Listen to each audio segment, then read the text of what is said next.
Stepdaughter said that I'm not her real mom and shouldn't tell her what to do. You are nothing to me. You are nobody. So when it came time to pay for college, it told her to let her real mother pay for her tuition. I never thought I'd be sharing this story. But I need to get it off my chest. My name's Robin, and I'm 45 years old.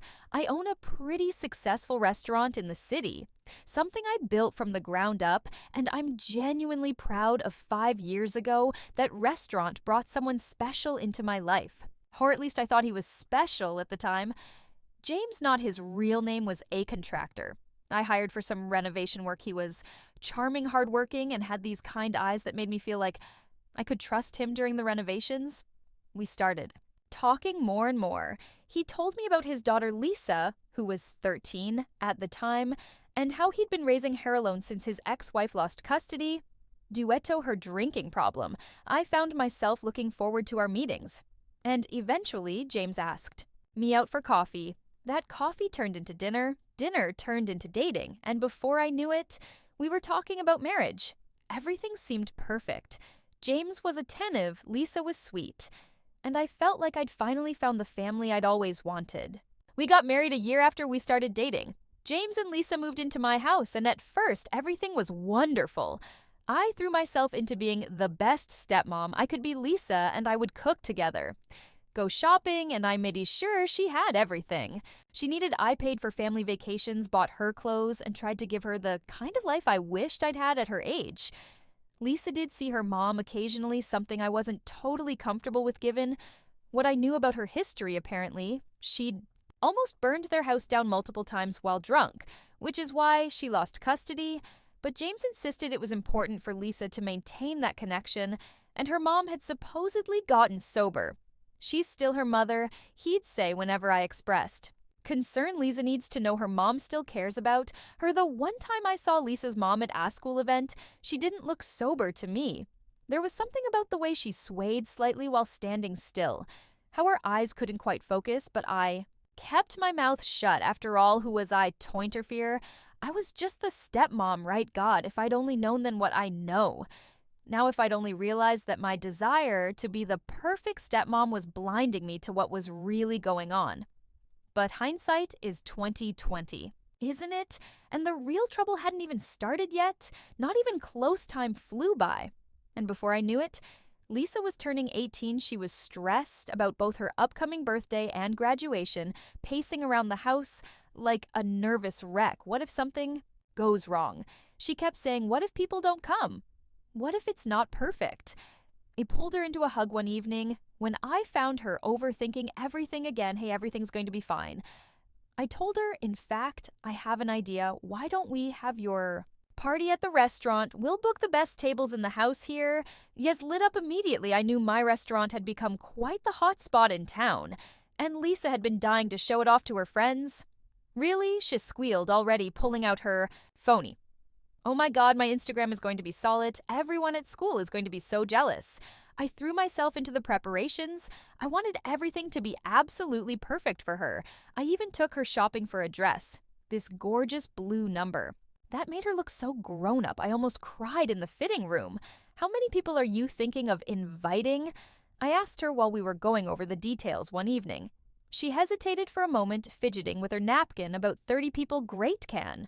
You get me a guest list so I can make sure we have enough space in food for everyone. Oh, I haven't really made one yet, she said quickly. Just plan for 4:30. Okay, looking back, I should have pressed harder about that list. But I was so caught up in making everything perfect that I just nodded and moved on. The day of the party arrived and everything looked amazing. The tables were beautifully decorated, the food was perfect, and Lisa looked stunning in her new dress. James's relatives were there, Lisa's friends. We're taking selfies everywhere, and everyone seemed to be having a great time. And then she walked, and I recognized Lisa's mom immediately. Even though she was swaying slightly on her feet, she was clearly drunk, her eyes glassy as she announced to everyone that she was here to wish her daughter happy birthday. I was sitting next to Lisa when her mom stumbled over to our table. She glared at me like I was something she'd scraped off her shoe. Get it up, she demanded, waving her hand at me. That's my seat. I'm her real mother, not you. I tried to keep my voice calm and reasonable. There are plenty of empty seats at the next table with the other guests. Why don't you join them? No, she practically shouted. This is my place. You need to get out of my place. Who do you think you are? I looked at James, desperately hoping he'd say something, do something, anything to diffuse the situation. But my husband just sat there, his face red, staring down at his plate like it was the most fascinating thing he'd ever seen. I took a deep breath, trying to keep my voice steady. Despite the scene unfolding in my restaurant, this was Lisa's special day, and I wasn't about to let it be completely ruined if I could help it. Let me be very clear, I said, looking directly at Lisa's mom. You have two choices. You can either take a seat at the next table with the other guests, or I can have security escort you out. Her face contorted with rage. Oh, listen to you, little mess, moneybags throwing. Her weight around, she staggered slightly, grabbing the edge of the table to steady herself. You think you can buy everything? Don't you buy my husband, buy my daughters. Love the other diners were starting to stare. I could see my regular customers at nearby. Tables trying not to look while obviously listening to every word. My staff were hovering uncertainly at the edges of the room waiting for my signal. You just waltz in here with your fancy restaurant and your big house. Lisa's mom continued, her voice getting louder. With each word, think you can place me because you've got money. Well, guess what you can't buy family before anyone could react. She grabbed a plate of food and hurled it to the floor. The crash of breaking china seemed to echo through the suddenly silent restaurant. Then another plate followed, and another. Food splattered across the expensive carpet I just had installed last month. I caught my security team's eye and gave them a subtle nod. They moved in smoothly, professionally, just as they'd been trained. Ma'am, it's time for you to leave, the head of security said firmly. Taking her arm, I watched as they escorted her, out, her screams echoing down the hallway until the front door finally closed. Behind her, the silence that followed was deafening. I stood up, plastering on my best restaurant owner smile. I'm so sorry for the disturbance. Everyone, please, enjoy your meals. Another round of drinks for all tables on the house. The regular customers seemed to take this in stride, returning to their conversations. After a few minutes, but at our tables where Lisa's friends and family sat, the whispers were constant. I could see them shooting glances at Lisa, at James, at Mai. The story would be all over social media. By morning, I was sure Lisa sat there pale as a ghost. Pushing food around her plate, the beautiful blue dress suddenly seemed to dwarf her, making her look young and vulnerable. The Instagram-perfect party she dreamed of had turned into a nightmare. I have a headache, she said after about an hour, her voice barely. Above a whisper, can we go home? The party broke up quickly after that. Everyone made polite excuses, but I could hear them, whispering as they left. Poor Lisa. Did you see her mom? Can you believe what happened as soon as we got home? Lisa went straight to her room. I followed her upstairs, wanting to comfort her somehow. Lisa, honey, can we talk? I need to be alone right now, she said, closing the door in my face. I found James in the kitchen, staring in too. A glass of whiskey? Did you invite her? He asked quietly. Did you tell your ex-wife about the party? He shook his head. No, I wouldn't do that. And suddenly it all clicked. Why Lisa had been so evasive about the guest list. Why she'd refused to show it to me. She had invited her mother herself. Despite everything, despite the history, despite the custody issues, she'd wanted her mom there the morning after the birthday disaster.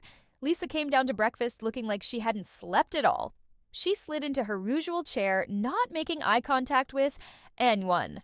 How are you feeling, sweetie? I asked, trying to keep my voice light. And normal, fine, she muttered, staring at her cereal bowl, and that was it.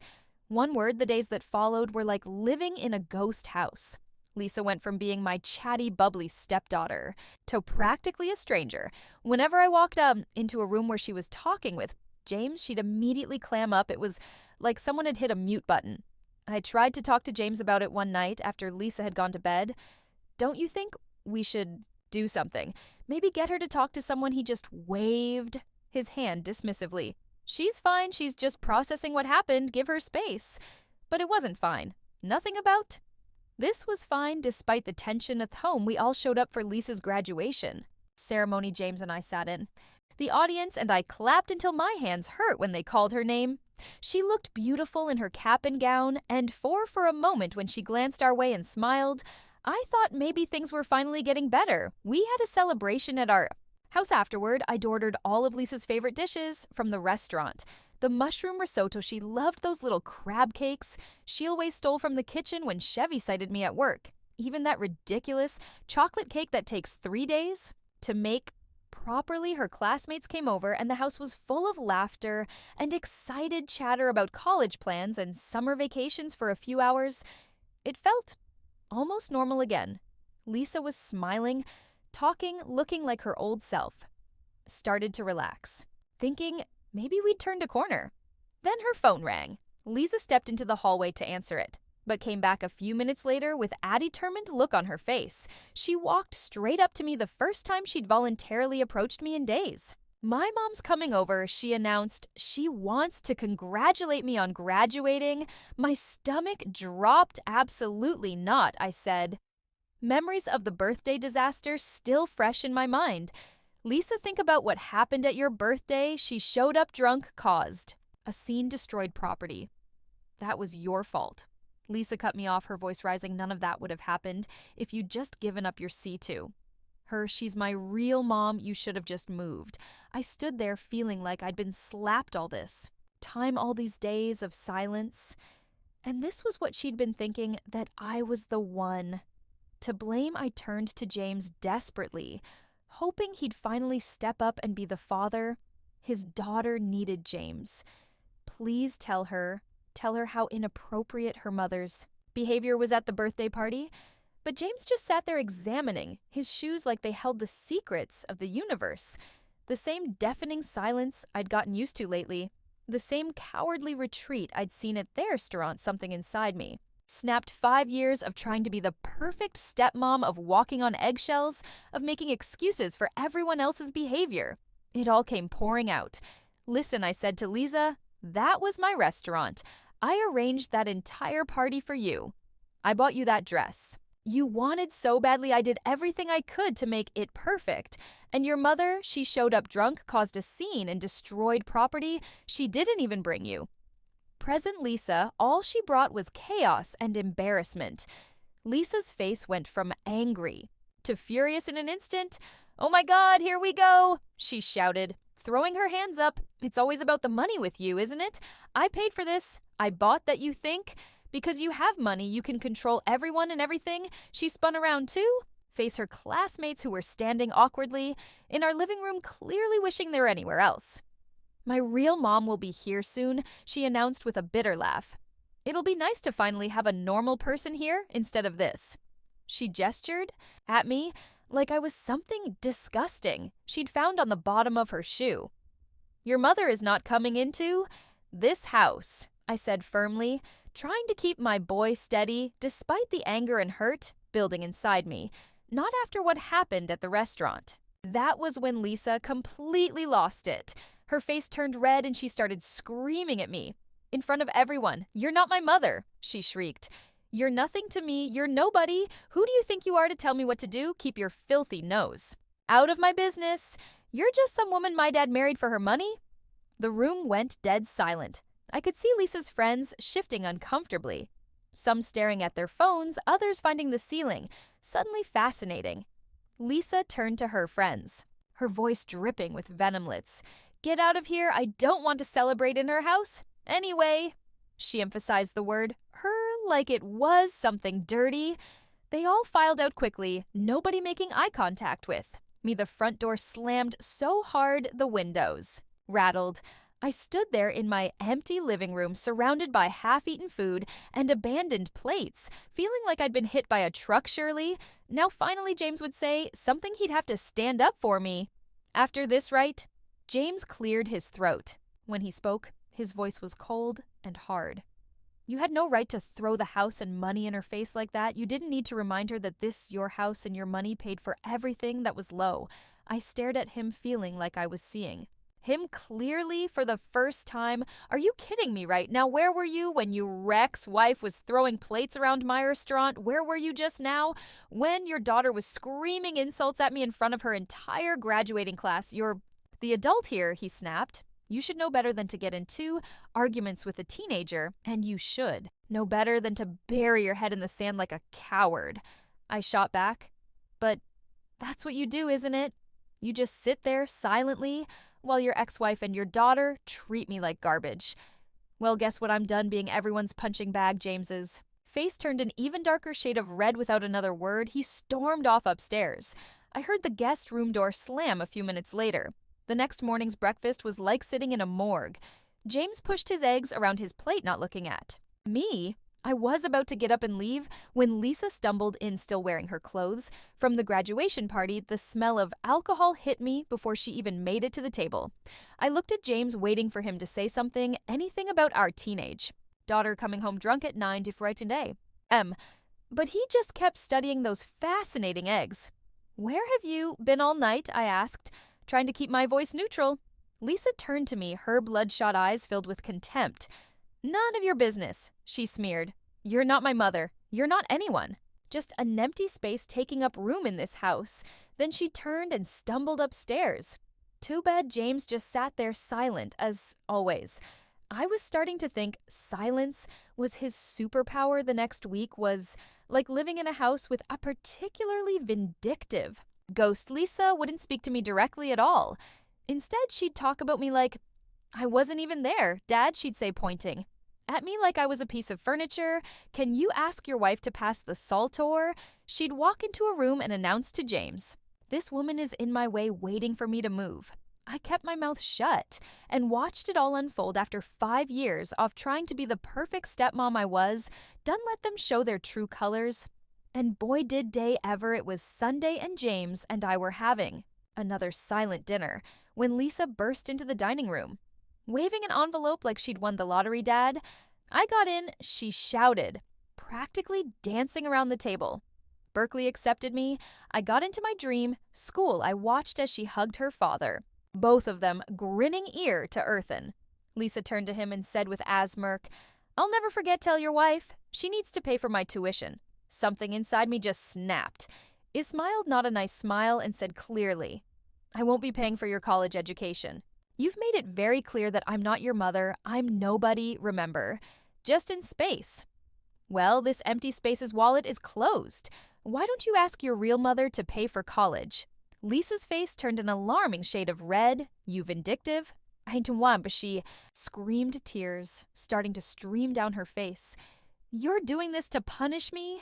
You're just evil. I stood there feeling strangely calm. Ass. She hurled insult after insult at me. It was like watching a storm through a window. I could see the chaos, but it couldn't touch me anymore. Dad, she whirled around to face James. Make her pay, she has to pay, tell her. James cleared his throat using that patronizing tone I'd grown to hate. Come on, honey, stop joking around. You know, you need to pay for Lisa's education. I pushed my chair back and stood up. I've made myself perfectly clear. I will not pay tens of $1,000 in tuition for someone who has spent weeks telling me I'm nothing to her. Someone who treats me like I'm less than dirt in my own home. I turned and walked out of the dining room, Lisa's screams following me up the stairs. I could hear her throwing what sounded like another spectacular tantrum, plates, crashing chairs, scraping theatrical sobs like mother like daughter. I thought grimly. I sat in my bedroom listening to the chaos downstairs slowly died down. I knew it wasn't over. James would be up soon enough, ready to play his part in this family drama. Sure enough, about 30 minutes later, my bedroom door burst open. James stormed in his face, flushed with anger. I'm sick of this, he spat. I'm so tired of you playing these games. You need to grow up and pay for Lisa's education. I looked at him calmly from where I sat on our bed. No, you and your ex-wife can figure out how to pay for Berkeley. I'm sure between the two of you, you can work something out. He started pacing the room like a caged animal. You're being completely selfish. She's just a teenager, for God's sake. You're the adult here. You need to be the bigger person. I watched him pace, remembering all the times he'd used that same argument be the bigger person. Let it go, she's just a kid, always making excuses, always expecting me to smile and not open my wallet while they treated me like garbage. A teenager who's old enough to know better, I said quietly. A teenager who's made it very clear how she feels about me. Why should I invest in her future when she's shown nothing but contempt for me? James stopped pacing and turned to face me, his expression hard. Fine. Then let me make this simple for you. Either you pay for Lisa's education or I'm filing for divorce. He clearly expected me to cave, to break down crying, or beg him not, to leave, or immediately agree to pay. That's what the bigger person would do, right? I shrugged. Okay, get a divorce. The look on his face was almost comical. His mouth opened and closed a few times, but no words came out. He clearly hadn't expected me to call his bluff. I'll call my lawyer first. Thing tomorrow morning. I added my boy steady in the meantime. You and Lisa should start looking for a new place. To live, James stood there for what felt like forever, staring at me like he'd never seen me before. Finally, without a word, he turned, left the room, closing the door quietly behind him. The next morning, I walked downstairs to find James and Lisa sitting at the dining room table, waiting for me like some kind of ambush. The scene was perfectly staged at Lisa with her red-rimmed eyes, James with his practice-concerned father expression. Honey, James said, smiling that manipulative smile I'd somehow never noticed before. We've all had a chance to calm down and think about things. Lisa nodded eagerly like a well-trained puppet. We all overreacted yesterday. Shedded her voice, sweet as honey. I stood in the doorway, feeling a strange sense of clarity wash over me. It was like I was seeing them both for the first time, really seeing them. The thing is, James continued, his voice taking on that reasonable tone he used when he wanted something, where families fight, but they also make up. And since you were the one who escalated things with this college situation, it would mean a lot if you took the first step toward reconciliation. Lisa jumped in right on cue. Yeah, and if you helped with tuition, it would show that you're really sorry and want to make things right. I almost laughed. They really thought they could manipulate me this easily, that all it would take was some fake remorse and practice lines about family. Actually, I said, pulling out my phone. I just got off the phone with my lawyer 5 minutes ago. The divorce papers should be ready by this afternoon. The change in their expressions was instantaneous. Lisa's sweet smile vanished, replaced by shock. James's face turned that familiar shade of angry red. I turned to Lisa. Congratulations, you won't have to deal with your not mother interfering in your life anymore. Isn't that what you wanted? Lisa burst into tears, real ones this time. Not the calculated ones from before, but I was done being manipulated by teenage tears. James stood up so fast, his chair fell over without a word. He stormed upstairs. I could hear him yanking drawers open, slamming closet doors. They packed in silence.